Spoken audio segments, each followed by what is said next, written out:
జై శ్రీమన్నారాయణ. నేను మీ icon astrologer Gattupalli Suresh Babu. ద్వాదశ రాశుల్లో ఒకటి కన్యారాశి. ఈ కన్యారాశి వారికి కేతు యొక్క 12వ స్థానంలో ఉన్నాడు.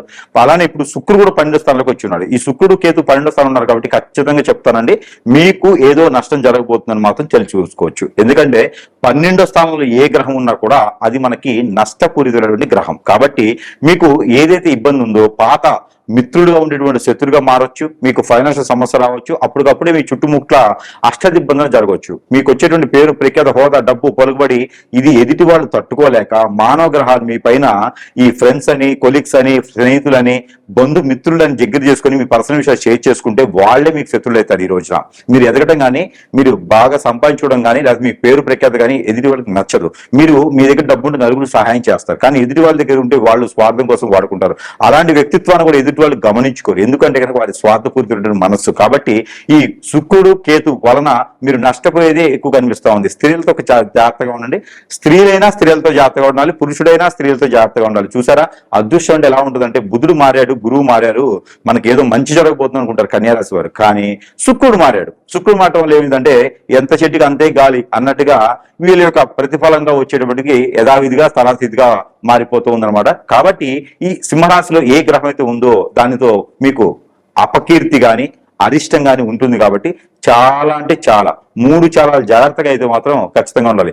మీకు నది, ఏరు, సెలయేరు వాగుకుంటా ఉంటే ఎక్కడైనా స్నానం చేయండి, చాలా మంచి జరుగుతుంది. ఇక ఈ కన్యారాశి వారికి అయితే కనుక ఇక వీటితో పాటు గ్రహాల రీత్యా కానీ, జాతక రీత్యా కానీ, గోచార ప్రకారం కానీ, దశల రీత్యా కానీ బాగలేదు అనుకుంటే కనుక అది అయితే ఉండొచ్చు, ఇటుగా ఉండొచ్చు. కాకపోతే మీ పైన ఖచ్చితంగా చెప్పొచ్చు అండి, కన్యారాశి వాళ్ళకి మీ పైన అష్టదిబ్బంది అయితే మాత్రం ఖచ్చితంగా చేస్తారు. ఎందుకంటే కనుక మీరు మంచి తెలివి కలవారు, ఎవరికైనా సలహాలు ఇస్తుంటారు, పెట్టుబడులని వ్యాపారాలు చేస్తారు, అందరిని ఆకట్టుకుంటూ ఉంటారు. ఇలాంటి వారికి ఖచ్చితంగా శత్రువులు కూడా అంతే విధంగా ఉంటారు. కాబట్టి మీరు స్త్రీలతో కానీ పురుషులతో కానీ కాదు, స్త్రీలతో స్త్రీలైనా స్త్రీలతో పురుషులైనా జాగ్రత్తగా ఉంటారు. ఎదుటి వాళ్ళతో మాట్లాడేప్పుడు ఆచి చూచి మాట్లాడండి. మీ వంతుగా మీరు ఏదైనా జాగ్రత్త మాత్రం వాళ్ళు దాన్ని పట్టుకొని ఆడుకొని మిమ్మల్ని ముక్కు తిప్పలు పెట్టి 3 చెవులు నీళ్ళు తాగిస్తారు. కానీ చాలా జాగ్రత్తగా ఉండాలండి. ఈ యొక్క 3 మాసాలు, 4 మాసాలు, 6 మాసాలు కూడా చాలా జాగ్రత్తగా ఉండండి మీరు. లేకపోతే కనుక ఇబ్బంది పడేటువంటి యోచన అయితే మాత్రం మీకు జాతకంలో కనిపిస్తా ఉంది. కన్యారాశులు అందరూ చెప్తున్నారు, ఇలా మారడం ద్వారా మీకు ఏదో మంచి జరుగుతుంది, మంచి ఏం జరగదండి. పాత ఇప్పుడు ఉన్నటువంటి శత్రువులు కూడా బయటికి లేచి వస్తారు. కాబట్టి చాలా జాగ్రత్తగా ఉంటూనే ఈ చిన్నపాటి పరిహారాలు చేసుకుంటూ కొంతమేర అదృష్టవంతులు అవ్వచ్చు. ఇంకేమైనా కావాలంటే కనుక మీరు సంప్రదించగలిగితే కనుక మన దగ్గర చాలా రకాల వస్తువులు మంత్రోచ్చారణ చేసి ఉంటాయి. కాబట్టి అవన్నీ కూడా మీకు సరసమైన ధరలను ఇప్పించడానికి, పంపించడానికి కూడా సదవకాశం నా దగ్గర ఉంది. కాబట్టి ఎవరికైనా కావాలంటే కూడా సంప్రదించవచ్చు. ఇక డైరెక్ట్ గా కలవాలంటే కూడా మీరు స్క్రీన్ మీద కనిపించే నంబర్ కాల్ చేస్తే కనుక మీకు ఏదైనా సమస్య ఉందంటే దాని పరిష్కార మార్గం అయితే మనం చూసేదానికి ఉంటుంది. అలానే మీకు ఈ చదువు ప్రకారంగా, జాతక ప్రకారంగా విదేశయానం అయితే మాత్రం ఆగస్టు తర్వాత మీకు విదేశయానం కనపడతా ఉంది. ఏదైనా మంచి వనరులు కానీ, జాబులు వెసులుబాటు కానీ మీకు కనిపిస్తా ఉంది. జూలై 17 తర్వాత మీకు ఖచ్చితంగా కనిపిస్తా ఉంది. ఇక కన్యారాశి వారు అయితే ఈ చిన్నపాటి పరిహారం చేసుకుని ఇంకే వనరులో ఉన్న కన్యారాశి వారికైనా సరే అంతా బాగుండేదిలాగా ప్రయత్నం చేసుకోవచ్చు. ఇంకా సమస్య తీరిపోతే కనుక అప్పుడు మనం మాట్లాడడానికి అవకాశం ఉంటుంది. ఈ రాశి వారైతే కనుక ఈ యొక్క చిన్న పరిహారం చేసుకుంటే కొంతమేర అయితే వెసులుబాటు ఉంటుంది. ఆ పరిహారం ఏంటంటే కనుక ఉలవలు 1 కిలోంపావు, జొన్నలు 1 కిలోంపావు, రాగులు 1 కిలోంపావు, అలానే సజ్జలు కూడా 1 కిలోంపావు తీసుకొని, బియ్యం కూడా 1 కిలోంపావు, ఒక రాగి కాయిన్ ఏదైనా 1 రూపుది, అలానే వెండి కాయిన్ కూడా 1 రూపు తీసుకొని ఇవన్నీ కూడా ఎక్కడైనా నది, వాగు, ఏరు, సెలయేరు దగ్గర దానం చేయడం. లేదంటే కనుక మీరు ఇవన్నీ కూడా తీసుకొని ఒక క్లాత్ పరుచుకొని ఆ క్లాత్ పైన కూర్చొని, ఇది శనివారం లేదా మంగళవారం లేదా ఆదివారం రోజు చేసుకోవచ్చు, ఉదయాన్నే చేసుకోవాలి. ఒక క్లాత్ పరుచుకొని ఆ క్లాత్ పైన కూర్చొని మీరు ఇవన్నీ కూడా కలగలుపుకొని దాంట్లో నల్ల మినుములు, నల్ల నువ్వులు కూడా కలుపుకోండి. ఇవన్నీ కూడా కలగలుపుకున్నటువంటి మిశ్రమాన్ని తీసుకొని మీరు ఈ భుజాల మీద, అంటే గుప్పెలు తీసుకుని భుజాల మీద అభిషేకం చేసుకోండి. ఈ అభిషేకం చేసుకున్నవి మళ్ళీ కూడా ముడుపులా కట్టుకొని ఆ ఒక పాత తువ్వాలు కానీ, లుంగి కానీ దాంట్లో తీసుకొని ఆ ముడుపు కట్టుకొని అవన్నీ కూడా మీకు ఎక్కడైనా సమీపంలో కనుక నది, వాగు, ఏరు, సెలయేరు, కాలువ లాంటివి ఉంటే కనుక స్నానం చేసే విధంగా ఉంటే స్నానం చేసి అవన్నీ వదిలివేయండి. లేదు అంటే కనుక అవన్నీ అక్కడ వదిలివేసేసి స్నానం చేసిన తర్వాత ఎక్కడైనా ఆలయం ఉంటే కనుక అక్కడికి వెళ్ళేసి ఆ నువ్వుల నూనెతో కానీ, ఆవు నెయ్యితో కానీ, లేకుంటే కనుక కోకోనట్ ఆయిల్తో కానీ 2 ప్రమిదల్లో 4 ఒత్తులు వేసి దీపారాధన చేయండి.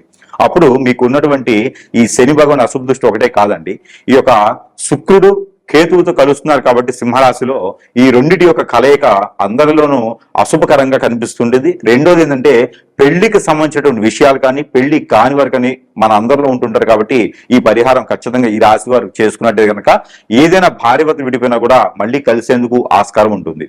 మరొక పరిహారం ఏంటంటే కనుక మనకి వెండిది కానీ గాజు గ్లాస్ కానీ తీసుకొని దాంట్లో కాగి చల్లార్చినటువంటి పాలు, ఏది ఆవు అయినా లేకపోతే గేదెవైనా సరే, ఆ పాలు పోసేసి దాంట్లో కుంకుమ పువ్వు అంటే సాఫ్రాన్ కొంచెం వేసేసి దాంట్లో హనీ అంటే తేనె కొంచెం వేసేసి కనుక ఆ ఉదయించేటువంటి చంద్రకిరణాలకి చూపించాలి పౌర్ణమి రోజున. ఆ పౌర్ణమి ఏ తిథి వచ్చినా పర్వాలేదు, కానీ ఆ పౌర్ణమి రోజున గ్రహణం లేకుండా ఉంటే సరిపోతుంది.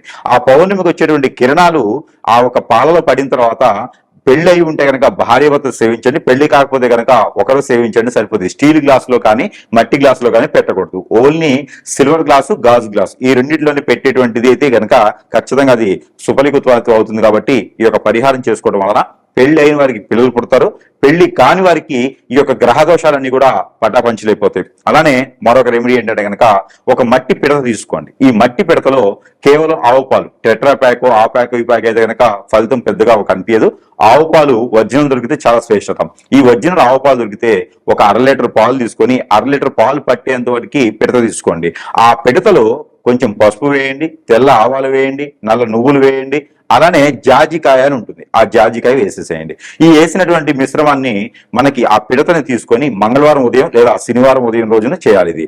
ఇది తల చుట్టూతా ఒక 7 టైమ్స్, తల దగ్గర కాలి వరకు ఒక బొట్టు కూడా కింద పడకూడదు పాలు, ఆ కాలి వరకు 7 టైమ్స్ దిష్టి తీసుకొని ఈ పాలు తీసుకెళ్లి ఎక్కడైనా రోడ్డుకి విరువైపులా ఎక్కడైనా దూరంగా ఉన్నా పర్వాలేదు, వేరే ఊర్లో అయినా పర్వాలేదు, మీకు తెలుసున్న దగ్గర ఉన్నటువంటి పుట్టలు పెడుతూ ఉంటాయి పాములు, ఆ పాము పుట్ట దగ్గర, పుట్ట లోపల పోయకూడదు, ఆ పుట్ట దగ్గర పెట్టి వస్తే ఏదైతే కేతువుతో కలిసేటువంటి ఆ శుక్రుడు ఉన్నాడో ఆ యొక్క ఇబ్బంది అనేది ఈ కాలసర్ప దోషం ఎక్కువైతుంది. కేతుతో శుక్రుడు కలవడం ద్వారా కలత్ర దోషం ఇంకా ఎక్కువగా బాధించి భార్యాభర్తలు విడిపోయేదానికి ఎక్కువ ఆస్కారాలు ఉంటాయి. అలా విడిపోకుండా ఉండేందుకు మాత్రమే ఇప్పుడు వరకు చెప్పినటువంటి పరిహారాలు. ఇవన్నీ కూడా చేసినందువలన భార్య మీద వేసేటువంటి వేరే వాళ్ళ కన్ను, భర్త మీద వేసేటువంటి వేరే వాళ్ళ కన్ను, ఎఫ్ఐఆర్స్, అక్రమ సంబంధాలకి దూరంగా ఉంటూ మీ సంసారంలో ఎవడో వచ్చి నిప్పులు పోయకుండా బొగ్గులు పోయకుండా మీకు మీరుగా ప్రశాంతంగా ఉండేదానికే ఈ యొక్క పరిహారాలు. అలానే ఇంకొక పరిహారం, మీరు ఈ పరిహారం చేసుకోవడం వలన సుఖమైనటువంటి జీవితం కొనసాగించేందుకు కానీ జాబ్ పరంగా కానీ వెసులుబాటు కానీ అన్ని రకంగా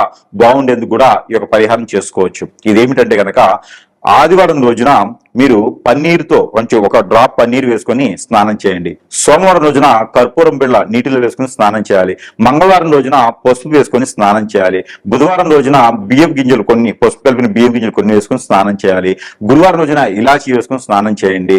శుక్రవారం రోజున లవంగాలు వేసుకొని స్నానం చేయండి. శనివారం రోజున నల్ల నువ్వులు కొన్ని ఒక చిటికెడు వేసుకొని స్నానం చేయాలి. ఇలా వారం రోజులకు సంబంధించినటువంటి స్నానం మీరు చేయడం ద్వారా మీ మీద ఏదన్నా చెడు క్రియ జరిగినా, మీ మీద ఏదన్నా వెసులుబాటు అంటే మీ మీద ఏదన్నా దండెత్తి వచ్చేసి మీ ఫ్రెండ్స్ లో, సేబ్లాష్ లో, చుట్టాలో, పక్కాలో, బంధువులో వీరంతా కూడా మీ మీద వ్యసనము, రంది, కుళ్ళు, కుతంత్రం చేస్తే కూడా ఇవన్నీ కూడా ఈ పరిహారాల ద్వారా మీకు అన్ని కూడా పటాపంచలైపోతా ఉంటాయి. మీ మీద ఇంకా ఏదో జరిగితే కూడా ఈ పరిహారం చేసుకుంటే మీకు ప్రశాంతమైనటువంటి జీవితం ఉంటుంది. ఇంకా ఇంకొక పరిహారం ఏమిటంటే కనుక మీరు ఇంకా జీవితంలో ముందుకెళ్ళలేకపోతున్నారంటే కనుక ఈ పరిహారం ఖచ్చితంగా మీరు చేసుకోవచ్చు. అదేమిటంటే కనుక ఒక గ్రీన్ కలర్ నిమ్మకాయ తీసుకోండి, అలానే ఎగ్ ఒకటి తీసుకోండి, పటిక తీసుకోండి, అలానే మనకి నిమ్మకాయ లోపల ఉండేటువంటి గింజలు ఒక 11, గురి గింజలు ఏ కలర్ లో ఉన్నా సరే ఒక 11 తీసుకొని ఇవన్నీ కూడా ముడుపు కట్టండి. ముడుపు కట్టేసి మీకు మీరే 7 టైమ్స్ దిష్టి తీసుకొని మంగళవారం లేదా శనివారం రోజున చేసేసేయండి. ఆ దిష్టి తీసుకున్నటువంటి ముడుపు ఎక్కడైనా పొదలుగా ఉన్న చెట్లలో కానీ పాడేటి నీటిలో కానీ వేసేయండి. దీని ద్వారా మీకు నరదిష్టి, నరప్రభావం, శత్రుపీడ, శత్రుబాధ, పితృదోషాలు అన్ని కూడా కొంతమేర వెళ్ళేలా ఉంటుంది. అలానే మీకు ఒక సొరకాయ తీసుకోండి. ఆ సొరకాయ పైన మీ కష్టాలు, మీ దోషాలు, మీకున్నటువంటి కర్మలు, వాటితో పాటు మీకు గోల్స్ ఏదైతే చేయాలనుకుంటున్నారో అది రావట్లేదు, ఎక్కడైనా డబ్బు ఇచ్చున్నారో రావట్లేదు, ఇలాంటి సమస్యలు ఏదున్నా కూడా ఈ యొక్క పరిహారం సొరకాయ పైన రెడ్డింగ్ పెన్ కానీ, కాజల్ కానీ, కాటుకు కానీ తీసుకొని దాని ఆ సొరకాయ పైన రాయాలి. మీ పేరు రాయాలి, మీ అమ్మగారి పేరు రాయాలి. ఆ తర్వాత మీ కష్టాలు, మీ నిష్ఠూరాలు, మీకు ఉన్నటువంటి ప్రాబ్లమ్స్ ఇవన్నీ కూడా రాసేసి ఆ సొరకాయని ఎక్కడైనా నీరు ఉంటుంది కదండి, చెరువు, వాగు, సెలయేరు, ఇట్లా అలాంటి నీరు దగ్గర ఈ సొరకాయని వదిలివేయండి. ఇక మీ సమస్యలన్నీ క్లియర్ అయ్యేంత వరకు, మీ సమస్యలన్నీ నెరవేరేంత వరకు కూడా ఆ సొరకాయని ఇంక మీరు తినకండి. అప్పటి వరకు మీరు అన్ని కూడా సానుకూలంగా ఉండి అన్ని రకాలు కూడా తినొచ్చు. ఆ సొరకాయ వదిలిన రోజున ఒంటిపూట భోజనం చేయండి. ఇలాంటి పరిహారాలు చేసుకొని జీవితంలో ముందుకు వెళ్ళేదానికి, ఎలాంటి గ్రహాలు ఎక్కడ ఉన్నా కూడా ముందుకు వెళ్ళేదానికి ఒకటే కాకుండా మనం కూడా చాలా పై స్థానానికి వెళ్ళడానికి, గ్రహరీత్యా దోషాలన్నీ కూడా పటాపంచలవడానికి ఇది ఒక మూల ఆచారంగా మనము చెప్పుకుంటా ఉన్నాం. తక్కువ ఖర్చుతో ఎక్కువ పరిహారం ఉండేలాగా, ఎక్కువ ప్రతిఫలం ఉండేలా కూడా కనిపిస్తా ఉంటుంది. జయ శ్రీమన్నారాయణ. మనకి ఈ రోజు ప్రతి ఒక్కరి సమస్య ఏంటంటే కనుక ఆర్థికమైనటువంటి సమస్య, ఫైనాన్షియల్ ప్రాబ్లమ్స్, ఇవన్నీ కూడా మనకి తలెత్తుతూ ఉంటాయి. ఏ పని మనం చేద్దాం అనుకున్నా కూడా ముందుకు వెళ్ళిన తత్వం, మన పైన ఎదుటివారు చూస్తే అనేక రకాలైనటువంటి సమస్యల్ని కొరిదించుకునేటువంటి అనమాట. మనము సంపాదించే సంపాదన ఖర్చులకే సరిపోవట్లేదు. మరి ఇలాంటి తరుణంలో ఏం చేయాలి? ఎలాంటి పూజలు చేద్దామంటే దొంగ స్వాములు ఎక్కువైపోయినారు. దాంతో పాటు ఏ పూజ చేసిన ప్రతిఫలం ఉంటుందో లేదో తెలియదు, మంత్రోచ్చారణ సరిగా చేస్తున్నారో లేదో తెలియదు. పోనీ పూజలు చేద్దామా, అది లక్షల రూపాయలు ఉంటుంది, అది మిడిల్ క్లాస్ వారికి సరైనటువంటి ఇది కాదు. అలాంటి సందర్భంలో మరి ఏదోటి ఉపకారం పరిహారం కావాలి కదా.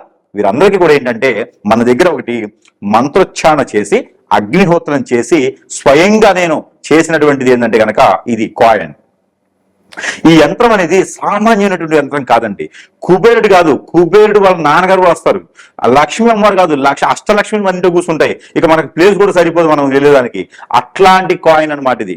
ఈ లాకెట్ మనకి ఇంట్లో ఉండొచ్చు, హ్యాండ్ బ్యాగ్లు పెట్టుకోవచ్చు, దేవుడి మందులు పెట్టుకోవచ్చు, అలానే పూజ మందులు పెట్టుకోవచ్చు, అలానే మనకి డబ్బులు పెట్టి ఇనపెట్టే బోషాను బీరువా ఎక్కడైనా పెట్టుకోవచ్చు అండి. ఎలాంటి సందర్భం దీనికి నెగిటివిటీ రాదు రాదు రాదు.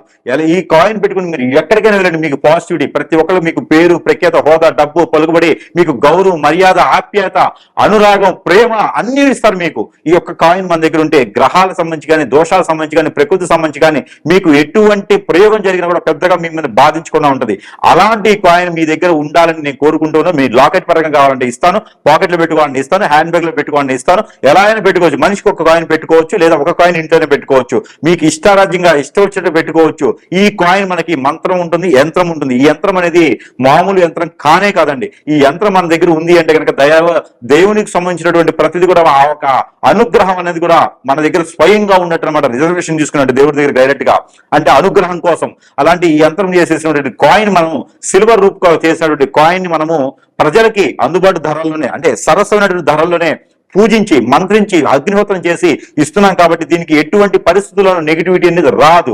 కాబట్టి ఇది ప్రతి ఒక్కరి దగ్గర ఉండాలని శుభ సంకల్పంతో, నేను మీకు డబ్బులు ఇవ్వలేకపోవచ్చు, కానీ డబ్బులు వచ్చి వనరుని చూపించడం నా ధర్మం, అది నాకు వచ్చేటువంటి విద్య. కాబట్టి ప్రతి ఒక్కరు కూడా ఈ కాయిన్ పేరున ప్రతి ఒక్కరి ఇంట్లో ఉండాలని మనస్ఫూర్తిగా కోరుకుంటూ, ఈ కాయిన్ ని సరసమైనటువంటి ధరల్లోనే మీకు చెంతకి చేర్చే సదవకాశం కూడా మా దగ్గర ఉంది. ఎవరికైనా కావాలంటే కూడా సంప్రదిస్తే మీ పేరు, చిరునామా వాట్సాప్ ద్వారానే మాకు పంపిస్తే కనుక ఖచ్చితంగా ఈ కాయిన్ మీ చెంతకే చేరుస్తున్నాము. కాకపోతే ఒక్కొక్క కాయిన్ మీ దగ్గర రావడానికి మాత్రం ఖచ్చితంగా 10 నుంచి 15 రోజులు పడుతుంది. ఎందుకంటే మీ పేరు మీద ఆ నక్షత్రాన్ని చూసి ఈ కాయిన్ తయారు చేయాలి. ఈ తయారు చేసి యంత్రాన్ని సృష్టించాలి. ఈ యంత్రం వేసిన తర్వాత దాన్ని మంత్రం చేయాలి. కాబట్టి ఖచ్చితంగా బుక్ చేసుకున్న తర్వాత మీ పేరు, చిరునామాను బట్టి, మీ పేరు బలాన్ని బట్టి, మీకు ఏ సమస్య దాన్ని బట్టి మంత్రం ఉంటుంది.